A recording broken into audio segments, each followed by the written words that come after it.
আজকের ভিডিওতে দেখো আমরা একটা কোশ্চেন আলোচনা করে নেবো। সেই কোশ্চেনটা পরীক্ষায় এসেছিল আরআরবি, অর্থাৎ রেলের পরীক্ষায় এসেছিল।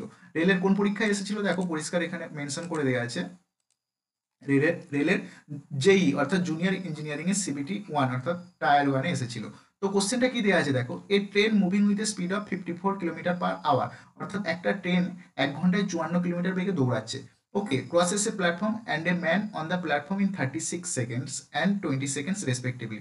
অর্থাৎ একটা প্ল্যাটফর্মকে সে ক্রস করেছে 36 সেকেন্ডে, এবং সেই প্ল্যাটফর্মে দাঁড়িয়ে থাকা একটা মানুষকে ক্রস করেছে 20 সেকেন্ডে। How long is the platform, তাহলে প্ল্যাটফর্মটা কতটা লম্বা। তো আমাদেরকে এটা ক্যালকুলেট করে বার করতে হবে। তো দেখো এগুলো সব সেকেন্ড দেওয়া আছে, 36 সেকেন্ড, 20 সেকেন্ডস, বাট এখানে স্পিড দেওয়া আছে 54 কিলোমিটার পার আওয়ার। এই 54 কিলোমিটার পার আওয়ার থেকে তোমরা যখন মিটার পার সেকেন্ডে যাবে, তোমাদেরকে 5/18 দিয়ে গুণ করতে হয়। তো 5/18 দিয়ে কেন গুণ করতে হয় দেখো, আমরা দেখে নেবো। 1 কিলোমিটার পার আওয়ারকে আমরা যদি মিটার পার সেকেন্ডে নিয়ে যাই, তাহলে 1 কিলোমিটার মানে 1000 মিটার, আর আওয়ার মানে কত, 3600 সেকেন্ড। তাহলে দেখো 3600, তাহলে 1000/3600 দিয়ে গুণ করতে হচ্ছে, তাহলে মিটার বাই সেকেন্ডে চলে যাচ্ছে। তো 1000/3600কে যদি আমরা কাটাকাটি করি, দেখো দুটো শূন্য বাদ দিই, তাহলে 2 দিয়ে কাটলে 5/18 মিটার পার সেকেন্ড। তাহলে কিলোমিটার পার আওয়ারকে মিটার পার সেকেন্ডে নিয়ে যেতে গেলে 5/18 দিয়ে গুণ করতে হবে। তো আমরা এখন যদি এই যে 54 কিলোমিটার পার আওয়ার দেওয়া আছে, এটা স্পিড ট্রেনটা, তো একে আমরা 5/18 দিয়ে যদি গুণ করে দিই, 5/18 দিয়ে গুণ করে দিলে মিটার পার সেকেন্ড পেয়ে যাবো। তো দেখো মিটার পার সেকেন্ড পেয়ে গেলে 3×8 = 54, মানে 3×5 = 15। তো দেখো মিটার পার সেকেন্ড মানে ট্রেনটার গতিবেগ 1 সেকেন্ডে 15 মিটার, অর্থাৎ ট্রেনটা 1 সেকেন্ডে 15 মিটার যায়। এখন বলেছে 36 সেকেন্ডে একটা প্ল্যাটফর্মকে অতিক্রম করেছে, ক্রস করেছে, আর 20 সেকেন্ডে একটা ওই প্ল্যাটফর্মে দাঁড়িয়ে থাকা একটা মানুষকে অতিক্রম করেছে।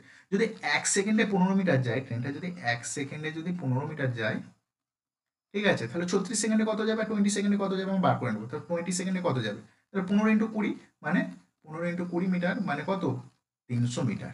ওকে, আর 36 সেকেন্ডে কত যাবে, 36 সেকেন্ডে একইভাবে 15কে 36 দিয়ে গুণ করে দেবো, 15 × 36 মানে কত হয়ে যাচ্ছে, 540 মিটার। তাহলে 20 সেকেন্ডে যে দৈর্ঘ্য, মানে যে পথটা অতিক্রম করেছে একটা লোক একটা প্ল্যাটফর্মে দাঁড়িয়ে ছিল, সেই মানে দূরত্বটা অতিক্রম করেছে, এই 300 মিটার দূরত্ব অতিক্রম করেছে।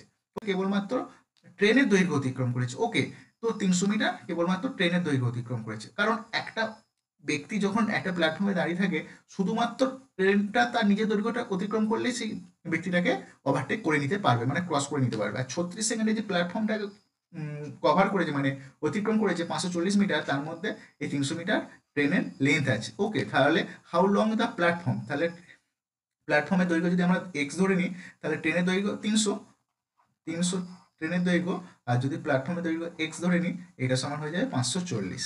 ওকে, তাহলে আমরা এখান থেকে পেয়ে যাবো এক্স সমান 540 - 300 মানে 240। এই এক্স সমান 240 হয়ে যাবে। How long is the platform, প্ল্যাটফর্মের দৈর্ঘ্য হয়ে যাবে 240। দেখো অপশন 2 আছে 240।